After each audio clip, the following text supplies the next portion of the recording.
Emma froze at the entrance of the grand hall, her breath caught in her throat as the world around her suddenly went silent. Just seconds ago, everything had been perfect.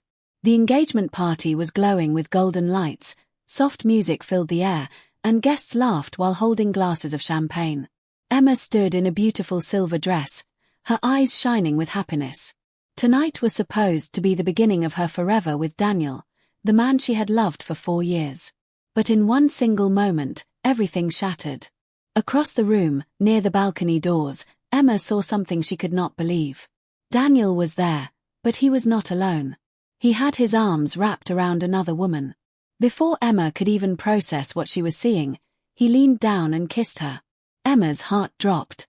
Her hands began to shake as she stepped forward slowly, hoping she was mistaken. But then she saw it clearly. The woman was not just any woman. She was visibly pregnant, her hand resting protectively on her belly. Emma felt like the ground beneath her feet had disappeared. The laughter in the room faded into whispers. A few guests had noticed.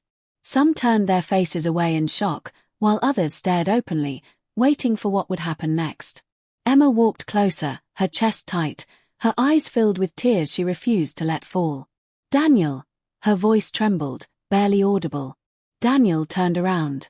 For a brief second, guilt flashed across his face. But it disappeared quickly, replaced by something cold, almost indifferent. "Emma," he said, as if nothing was wrong. Emma looked at the woman, then back at him. "What is this?" she asked, her voice breaking despite her effort to stay strong. There was a long, painful silence. Then Daniel sighed, as if he was tired of hiding. "You deserve to know the truth," he said. "She's pregnant, with my child." The words hit Emma like a storm. Gasps spread through the crowd. Someone dropped a glass. The music stopped. Emma's vision blurred, but she forced herself to stand still. "I didn't plan for it to happen like this," Daniel continued, his tone flat. "But I can't ignore it. I have responsibilities now." Emma stared at him, her heart breaking piece by piece. "So what about us?" she whispered. Daniel looked away for a moment, then back at the pregnant woman, gently placing his hand over hers. "I'm choosing her," he said. In that moment, Emma felt everything inside her collapse. Emma stood there for a few more seconds, staring at Daniel as if she did not recognize him anymore. The man she had loved, trusted, and planned her future with now looked like a stranger. The room was full of people, but she had never felt so alone in her life. Her hand slowly moved to her finger. The engagement ring that once felt so precious now felt heavy and meaningless. With trembling fingers, she removed the ring and looked at it for a moment. She remembered the day Daniel had proposed, the promises he had made, the dreams they had planned together. All of it felt like a lie now. Without saying anything, she stepped forward and placed the ring in Daniel's hand. Her eyes were full of tears, but she refused to cry in front of everyone. "I hope she makes you happy," Emma said softly, her voice calm but broken inside. Daniel did not say anything. He just stood there, silent, while the pregnant woman held his arm tightly. Emma turned around and walked toward the exit. The hall was silent except for the sound of her heels on the floor. Guests moved aside to make way for her. Some looked at her with pity, others with shock, but she did not look at anyone. She kept walking until she reached outside. The cold night air hit her face, and only then did the tears finally fall. She covered her mouth with her hand and cried, her shoulders shaking. Her engagement night, the night that was supposed to be one of the happiest nights of her life, had become the most painful memory she would ever have. The days after that were very difficult. Emma stayed at home most of the time. She did not answer calls, she did not meet friends, and she barely ate. Everywhere she looked, she saw memories of Daniel. The photos, the gifts, the places they used to go together, everything reminded her of the betrayal. At night, she would lie awake and think about everything. She wondered how long he had been lying to her, how long he had been seeing that woman.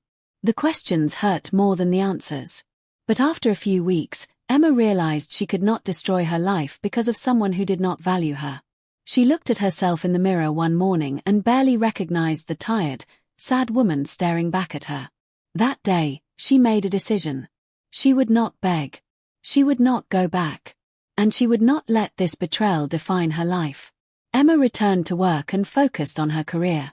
She worked late, learned new skills, and slowly started building a new life for herself. It was not easy, and the pain did not disappear quickly, but day by day, she became stronger. Months passed, and Emma changed. She became more confident, more independent, and emotionally stronger. The heartbreak was still a part of her story, but it no longer controlled her life. Slowly, quietly, Emma moved on and started a new life, a life where she would choose herself first. About 8 months after the engagement night, Emma's life looked very different. She had changed a lot. She was no longer the soft, dependent woman who planned her whole life around someone else. Now she was focused, independent, and serious about her career. Work had become her new beginning. One Monday morning, her manager called her into the office and told her she would be working on an important project with the company's CEO. Emma was surprised and nervous at the same time. She had heard many things about him, that he was very powerful, very intelligent, and very strict about work. His name was Alexander Reed. The first time Emma met him was in a conference room on the top floor of the building. He was standing near the window, looking at some documents. He was tall, well-dressed, and had a calm but strong presence. When he turned to look at her, his expression was serious but not rude. "You must be Emma," he said in a calm voice. "I've read your reports. You work very carefully." Emma was a little surprised. Most bosses never noticed small employees like her. "Thank you, sir," she replied politely. From that day, they started working together on the project. At first, their conversations were only about work, meetings, reports, plans, and deadlines. Alexander was very professional. He never shouted, never insulted anyone, and always listened carefully before making decisions. This was very different from Daniel, who used to get angry quickly and only cared about himself. One evening, they were working late in the office. Almost everyone had gone home. Emma was reviewing some files when Alexander walked over and said, "You work very hard. But you look tired. Don't forget you're human, not a machine." Emma smiled slightly. "Work is easier than thinking too much," she said without realizing what she had just revealed. Alexander looked at her for a moment but did not ask questions. Instead, he said gently, "Whatever happened in your past, it made you strong. Not everyone can start over the way you did." Emma was surprised. She did not know how he understood her so well, but his words were kind and respectful, not curious or judgmental. Slowly, over the next few months, they became more comfortable around each other. They sometimes had coffee after meetings, talked about life, goals, and future plans. Alexander respected her opinions, and Emma felt safe talking to him. He never tried to control her or impress her with money or power. He treated her like an equal. For the first time after her heartbreak, Emma started to trust someone again.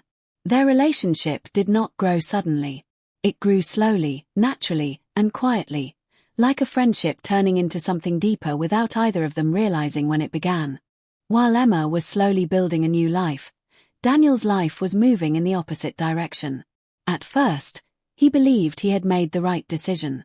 He told himself that choosing the mother of his child was the responsible thing to do. The first few weeks after the engagement party were filled with preparations for the baby and adjusting to his new life with Sophia. But the reality was very different from what he had imagined. Sophia was not gentle or understanding.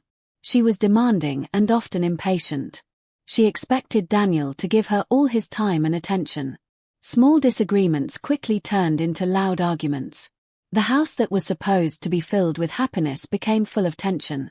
"You're always distracted," Sophia shouted one evening. "Are you still thinking about her?"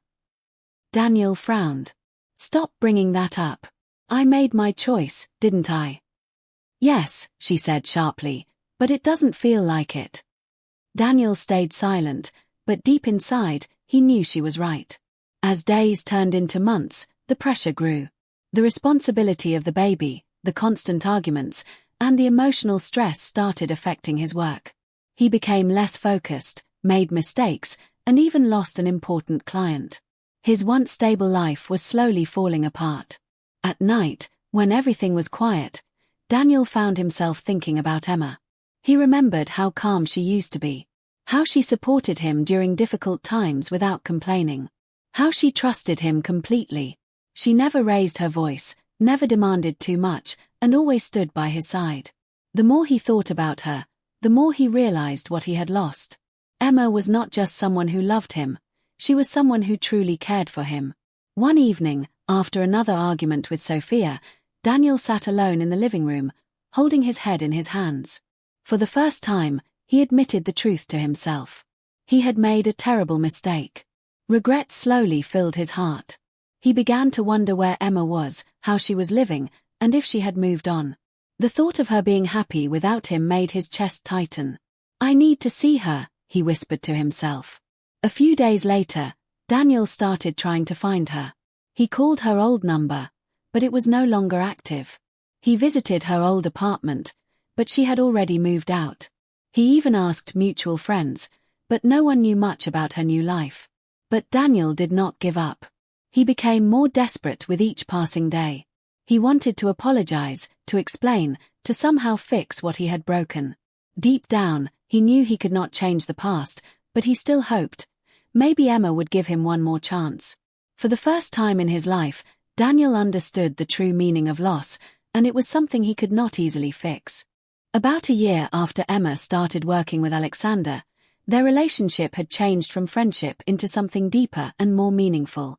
Alexander never rushed her, never pressured her, and never tried to control her life. He respected her decisions, supported her career, and always treated her with kindness. Emma felt safe with him, and slowly, she realized she was no longer afraid of love. One evening, Alexander invited Emma to a quiet dinner after work. It was not a fancy or crowded place, just a calm restaurant with soft lights and peaceful music.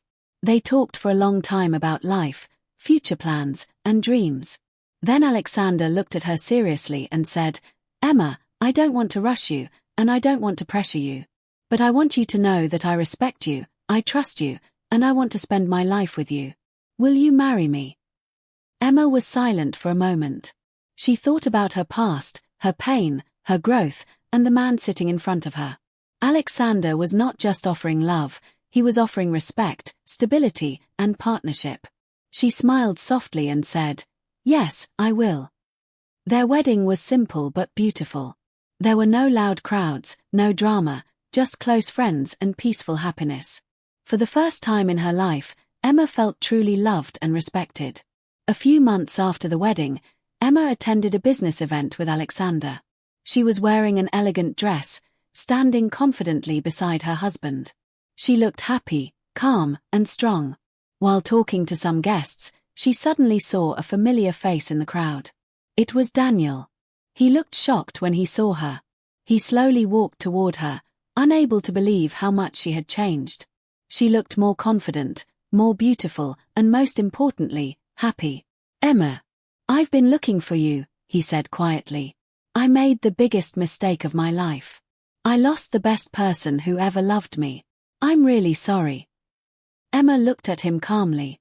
She did not feel anger anymore, only peace. "I forgave you a long time ago," she said gently.